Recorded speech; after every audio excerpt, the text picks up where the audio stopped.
The President of the Republic of Kenya has decided that he's going to elect Oburu Odinga to be his running mate 2027.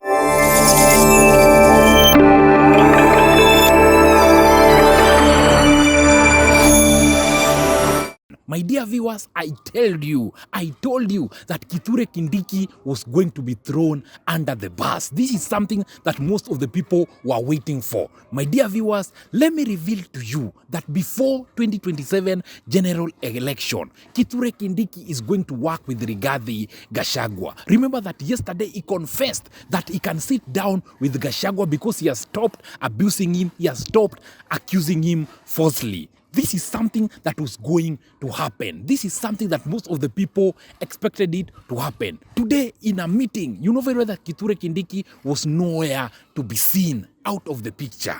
And Oburu Odinga said that he's ready to be the deputy president of William Kipchirchir Arap Ruto 2027. Ruto doesn't have any other choice. And why is Ruto going to elect Oburu Odinga to be his running mate 2027? Before you continue, can you tell us through the comment section what do you think about that? We as Samochi TV, we are here to criticize, we are here to walk along with you guys to tell you whatever that is currently happening here in Kenya concerning the political scene. Kindly subscribe. Road is to 1,000 subscribers. Before the end of today, kindly, by the grace of the Lord, I know that you are going to help us reach 1,000 subscriber. Kindly subscribe.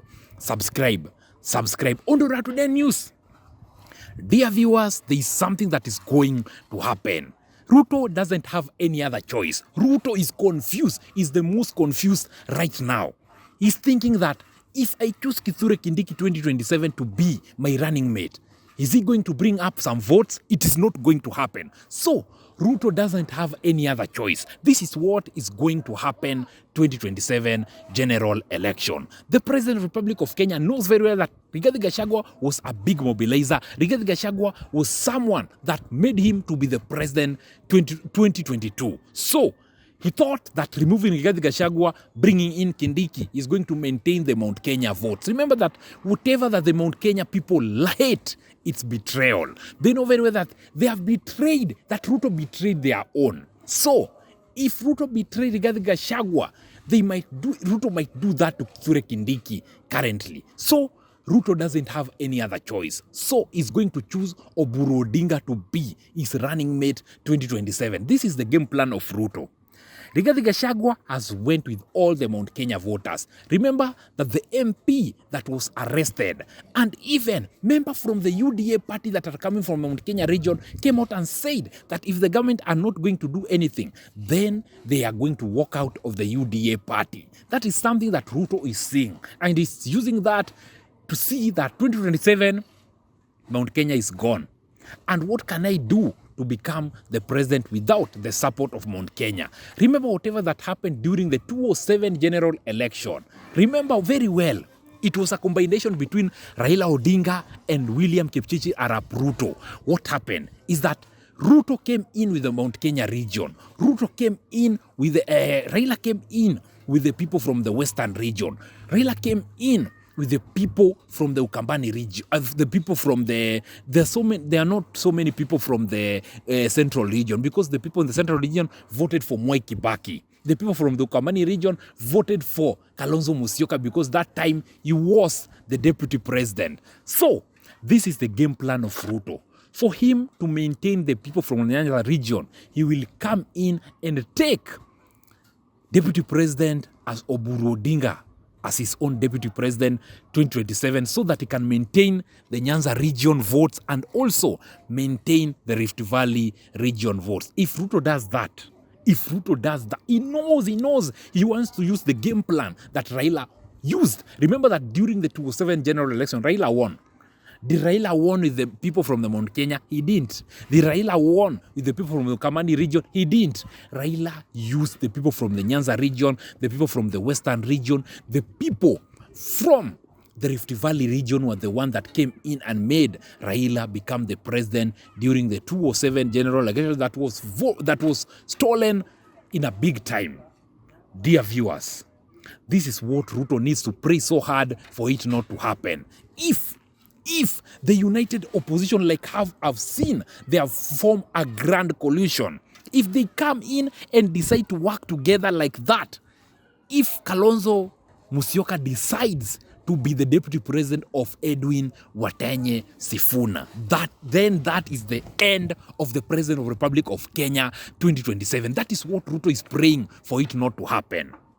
If Gachagua swallow his pride and say that, I'm going to support Edwin Sifuna, I'm going to support Kalonzo Musyoka for this 2027 general election so that we can send Kasongo back home, and Matiang'i agrees to support them, then Ruto is going to get vote from nowhere. Because let me tell you something, my dear viewers. Right now, if Edwin Sifuna is going to be elected as the flag bearer, the presidential flag bearer of the United Opposition 2027, then there is no someone from the Western region that is going to vote for Ruto. And he knows very well that our own is there.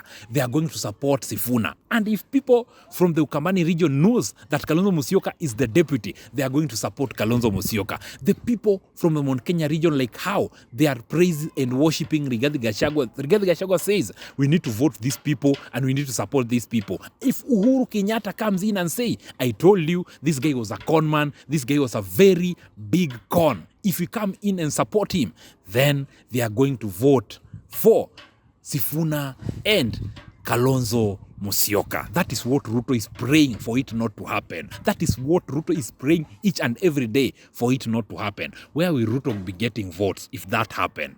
Hey, absolutely. Rift Valley cannot make you president, and Nyanza region has been splitted, cannot make you president.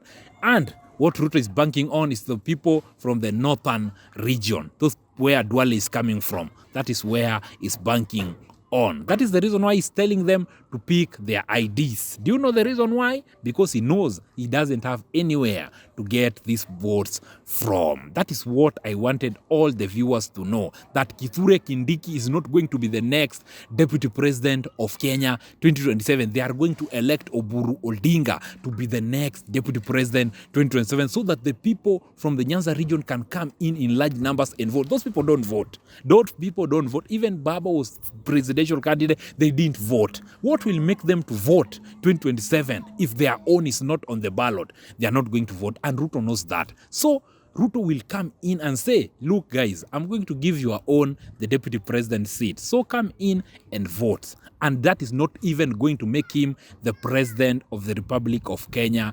2027. If Ruto wins, he will tell us where he got those votes from. That is the news that we had for you today. Kindly subscribe. Road to 1,000 subscribers. We are here to criticize. We are here to talk together. Tell us through the comment section, what do you think about that opinion? We are out.